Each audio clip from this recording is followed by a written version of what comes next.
श्रीमद् भागवत महापुराण के 10वें स्कंद के 64वें अध्याय में राजा नृग की कहानी है, जिसे पढ़कर आप जानेंगे कि एक छोटी सी हिस्से की छोटी सी भूल के लिए उन्हें कितना कष्ट उठाना पड़ा। राजा परीक्षित एक समय यदुवंश के राजकुमारों सांब, प्रद्युम्न, चारुभानु और गद को लेकर एक उपवन में घूमने गए। वे एक उपवन में बहुत देर तक खेलते रहे। बहुत देर खेलने के बाद उन्हें प्यास लगी। पास ही में एक कुएं के समीप गए, लेकिन उसमें पानी नहीं था। वहां एक पर्वत के समान एक गिरगिट जैसा दिखने वाला जीव दिखाई दिया। उस जीव को देखकर वे कुछ समझ नहीं पाए और उसे कुड़न में पड़ा देखकर उसे बाहर निकालने का प्रयास करने लगे। एक रस्सी के सहारे से उसे बाहर निकालने की प्रक्रिया शुरू हुई, लेकिन वे उसे नहीं निकाल सके। तब उन्होंने यह बात भगवान कृष्ण को बताई। कृष्ण जी कुएं के पास गए और उस गिरगिट को देखकर सब समझ गए। उन्हें अपने एक हाथ से उसे कुड़ने से बाहर निकाल दिया। भगवान श्री कृष्ण के कर कमलों से उसका उद्धार हो गया। वह स्वर्ण के समान कांति लिए एक देवता के रूप में प्रकट हो गया। यह देखकर सभी आश्चर्यचकित रह गए, किंतु भगवान कृष्ण जी यह सब देखकर मुस्कुरा रहे थे। उस देवता ने श्री कृष्ण को दंडवत प्रणाम किया। तब कृष्ण जी ने कहा कि मान्यवर, आप अपना परिचय बताइए। तब उस देवता ने भगवान से कहा, प्रभु, आपसे क्या छिपा है, फिर भी मैं बतलाता हूं। मैं इक्ष्वाकु का पुत्र नृग हूं।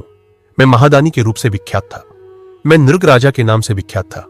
मैंने हजारों गायें दान की, जिनमें कपिला गायें, दुधारू, सीधी व सुंदर सुलक्षण गायों के सींगों पर सोना मढ़वाकर उनके बछड़ों के साथ वस्त्र, माला, आभूषण से अलंकृत गायें शामिल थीं। मैंने दूर दूर से तपस्वी, वेद पाठी तथा गुरु स्वरूप युवकों और श्रेष्ठ ब्राह्मणों को यह गोदान दिया। इसके अलावा मैंने भूमि, घोड़े, हाथी, सोना, वस्त्र, रत्न, गह सामग्री और रथों को दान दिया। साथ ही जगह जगह कुण और बाबली बनवाई। इतने पुण्य कर्म करते करते भी एक समय में गाय दान कर रहा था। उसी समय एक ब्राह्मण की गाय मेरी गायों में आकर मिल गई। अनजाने में मैंने उसे दूसरे ब्राह्मण को दान में दे दिया। इस तरह उस ब्राह्मण ने दूसरे ब्राह्मण से कहा, यह तो मेरी गाय है। यह सुनकर दान लिए ब्राह्मण ने कहा, यह गाय तो मुझे राजा नृग ने दान में दी है। इस तरह वार्तालाप करते हुए दोनों ब्राह्मण मेरे पास आए। पहले ब्राह्मण ने कहा, आपने मेरी गाय का अपहरण किया है। वहीं दूसरे ब्राह्मण ने कहा, आपने मुझे यह गाय दान में दी है।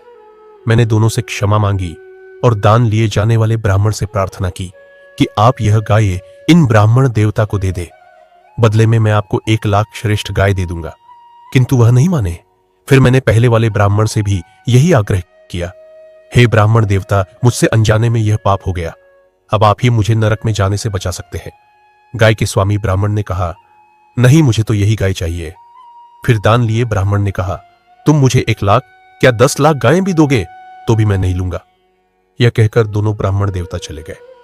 इसी शोक और पछतावे में मेरी उम्र बीती और अब मैं यमलोक यम के सामने पहुंचा तो उन्होंने कहा, राजन, तुम्हारे पुण्य कर्म ज्यादा है। पहले पाप कर्म भोगोगे या पुण्य कर्म?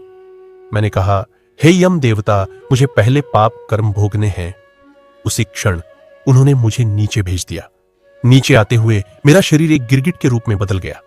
आज आपके कर कमलों द्वारा मेरा उद्धार हो गया।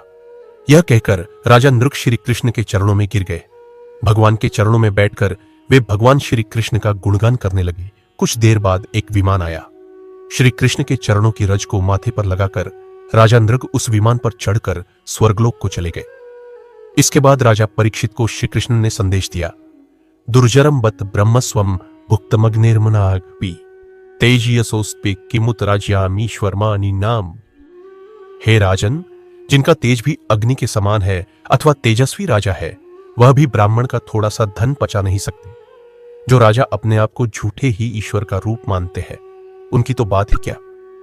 ब्रह्मस्वम दुरनुज्यातम भुक्तम हंति